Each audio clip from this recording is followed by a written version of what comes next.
Is the midlife crisis being replaced by a COVID crisis? You know, the midlife crisis is a well-recognized and documented event that generally affects men. Yeah, TV programs, films, movies, they've all been made about it. In fact, books have been written about it. You know, according to psychologists, it affects men usually between the ages of 35 and 55, as this is the period in a man's life when he starts to question perhaps who he is. He starts to question maybe the validity of the things he's already achieved in his life. And then he looks to the future and he starts to question the direction in which he's heading. What we find though is that when men have more questions than they have answers, it can leave them feeling lost. But then when we bring in COVID, we already recognize that the impact of COVID is going to be felt for years, and that undoubtedly it's going to affect future generations. When we look at the things that have happened over the last 12 months, you know, alcohol sales have shot up, divorce rates have steadily climbed. If businesses haven't failed already, then potentially they're heading towards failure. Those that have found themselves on furlough have been made redundant in many cases.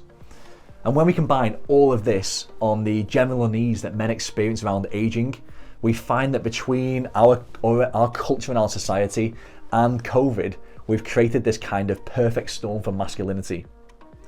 In a way, we've almost pre-programmed men to potentially experience some kind of crisis in their life. A client and now friend of mine recently shared a quote with me that's worth considering.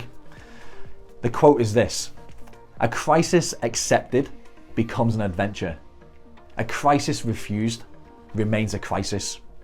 So I want to share with you a few ways to help men, maybe yourself, survive a crisis. Firstly, don't follow your thoughts. You know, if you produce more of the same unhelpful thinking, it's not going to help your situation.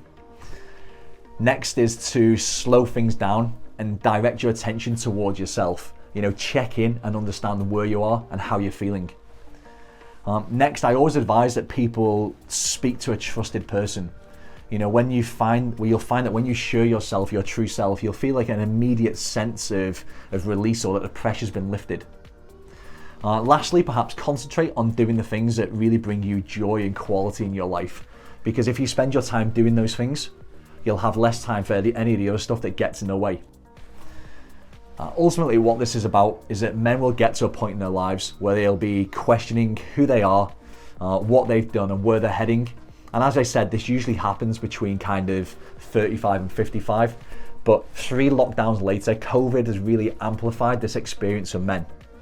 And as the quote says, if we accept the crisis, it can be an adventure. But if we reject it, it will remain a crisis. So maybe look at where you are and where you're heading, because ultimately you get to choose what you do in your life. You know, and you can either be providing a legacy for your future generations or leaving it to chance.